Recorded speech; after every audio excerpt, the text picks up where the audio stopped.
In this video, we'll be taking a look at one NFL game happening on January 11th, 2025, and providing you with a free team pick and total pick for this game, so 2 picks in total. Welcome back to Cash Out Sports. Let's dive right into it. Oh, and don't forget to subscribe and to click the bell icon to get notified as soon as these videos get released, so that you have more time to plan out your bets as we provide these videos on a daily basis. I can guarantee that you'll have all the important information that you'll need on this one NFL game after fully watching this video. One more thing before we start, if you would like to gain access to our best exclusive sports picks to take your journey to the next level, then check out our Patreon in the link down below, where we offer our best single picks, parlay picks, and much more. Now let's get started.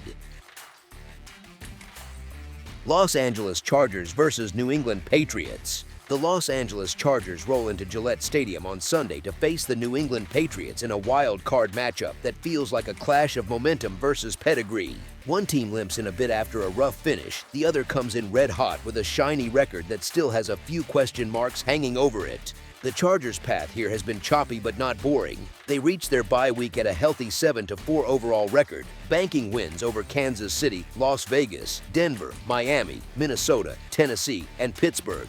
That is not a cupcake list. Coming out of the open week, they caught fire for a while, ripping off 4 straight wins against the Raiders, Eagles, Chiefs, and Cowboys, which is the sort of stretch that makes you remember how dangerous this roster can look when things are clicking. Then reality checked them a bit. Since that heater, Los Angeles has dropped consecutive games to the Texans and Broncos, which pulled them back down to an 11-6 finish for the regular season. The loss to Denver was especially rough on the eyes. They managed only 217 total yards, just 13 first downs, and 3.1 yards per play, while going 7 of 20 on third downs and turning the ball over twice. You do not need a coaching headset to see that as a rough offensive performance. More broadly, they have scored 16 points or fewer in 3 of their last 4 games, which is not exactly how you want to feel rolling into January. Across from them, New England's year feels almost like a complete rewrite of expectations. They opened with losses in 2 of their first 3 games, falling to the Raiders and Steelers, and that 1-2 start made it easy to assume this would be another slog after last season's 4-13 mess. Instead, things flipped in a big way. The Patriots have lost only once since then, a stumble against Buffalo on December 14th.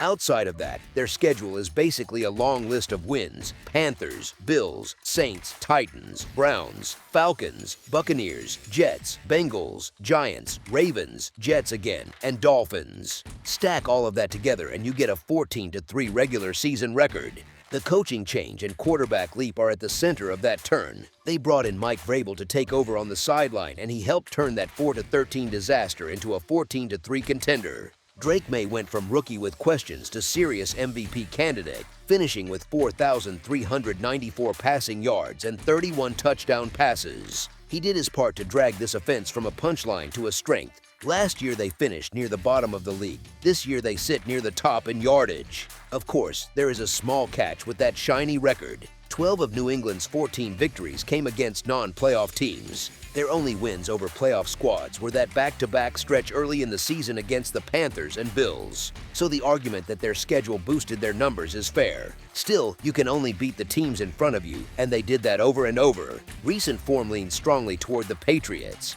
They are coming off another win over Miami where they piled up 457 total yards, including a massive 243 rushing yards, averaged 8.2 yards per play, and converted 5 of 10 on third downs. That kind of balance usually travels from week to week. They have scored 28 or more points in each of their last 5 games, going 4-1 in that span, and they have put up at least 23 points in 14 straight outings. Their season averages reflect that: 28.8 points per game on offense and just 18.8 allowed. The Chargers sit in a very different emotional space, and they have the quarterback with the big arm and the talent that everybody respects, but the resume still has that empty space labeled playoff win. Justin Herbert comes in looking for his first postseason victory in 3 tries, after losses to Jacksonville and Houston in recent years. This is now a second straight 11-6 regular season for Los Angeles, but the franchise is still chasing that big January breakthrough. To their credit, the Chargers did show they could hang when the market doubted them during the season. From late October through Christmas, they went on a 7-1 stretch before those last 2 defeats to Houston and Denver. The Week 18 loss to the Broncos, where Herbert sat and the division race was already out of reach, did not mean much in terms of stakes, but it still added to the uneven feel of their finish. What does matter, though, is their performance as underdogs. With Herbert starting, they went a perfect 4-0 straight up and against the spread in those spots, including 2 wins against the Chiefs and a home victory over the Eagles. So they have shown they can surprise teams when they are not expected to control the game.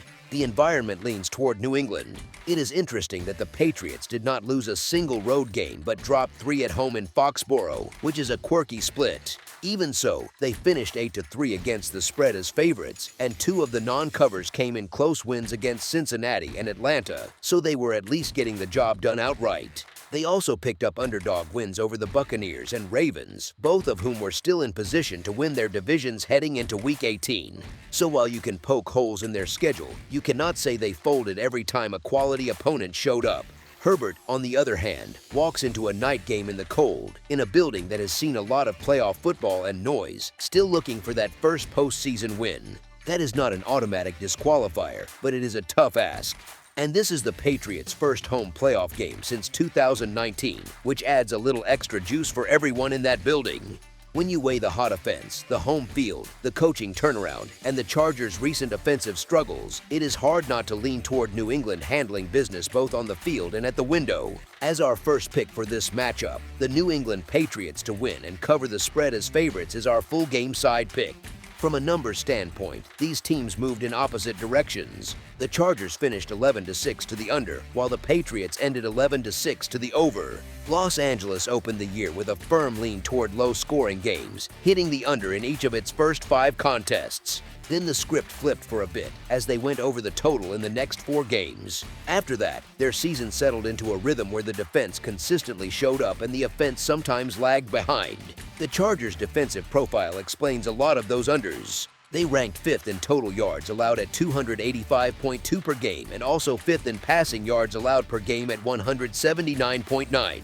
They held opponents to 20 points or fewer in 9 of their final 10 games. The lone outlier was a 35-6 loss at Jacksonville in Week 11. When you are keeping teams in that low range almost every week, the total needs real offensive fireworks to float to the over. Offensively, Herbert remains dangerous, but the production has not always matched the reputation lately. He topped 4,000 passing yards in each of his first 3 seasons, but has failed to hit that mark in each of the last 3. This year he finished at 3,727 yards with 26 touchdown passes, his best scoring total since 2021. Those numbers are solid, but not quite the kind of season that guarantees weekly shootouts. You can see that in the recent stretch, Los Angeles has scored 16 or fewer points in 3 of its last 4, even if the most recent game comes with the caveat that starters rested. On the other side, New England's offensive transformation has completely reshaped its totals profile. The Patriots averaged 379.4 yards per game, good for 3rd in the league. That is a stunning jump from last season, when they were 31st with 291.9 yards per game. With May steering the attack, they have shown over and over that they can both move the ball and finish drives. Scoring at least 24 points in each of their final 12 games is not an accident, and it is rare air for any offense over that long a stretch. Their closing kick has been especially impressive. New England comes in on a 3-game winning streak and has scored at least 31 points in 4 of its last 5 games. At home, the fireworks have been even louder. They topped the 30-point mark in each of their last 3 games at Gillette Stadium. Totals-wise, they wrapped up the season with 9 overs in their final 11 games and went 6-1 to the over in their last 7 at home. When you combine that home scoring with the way their yardage has spiked, you get a team that has pushed a lot of numbers past the closing total. Defensively, the Patriots are not a complete pushover, but they have shown they can give up points in bunches to good quarterbacks. They allowed 24 points to Baltimore and 35 to Buffalo in 2 of their last 4 games. That does not erase their season-long average, but it does hint that high-level offenses can take advantage when they get into rhythm. A quarterback like Herbert, even with some inconsistency, has enough talent to do damage if he finds matchups he likes. That is where the matchup gets interesting for the total. The Chargers have been inconsistent on offense this year, but they are not hopeless, and they will be attacking a New England defense that, as a unit, does not inspire total trust right now. It is reasonable to expect Herbert and company to find more success here than they showed in that flat effort against Denver. Even a moderate bounce back from the Chargers would pair with New England's current offensive form to push this game into a higher scoring environment. The number has climbed up to 46, which tells you the market respects what these offenses can do. With the Patriots scoring in the 30s at home lately, and with their recent history of pushing games over combined with a Chargers defense that may finally be stressed by a top-tier attack, it does not take a wild script for this matchup to get into the mid or high 40s. If New England keeps cooking on offense and Los Angeles does its part against a defense that has already given up some big totals late in the year, this total is absolutely reachable. As our second pick for this matchup, over the projected total is our full game total pick. That's all for now, so if you have any other games you would like reviewed, then leave a comment down below with the game you would like analyzed, subscribe to our channel, leave a like on this video, and we'll get to it as soon as we possibly can. We would also love to hear your opinion on the picks presented to you in this video, whether you agree or disagree with them, so leave a comment down below and do let us know.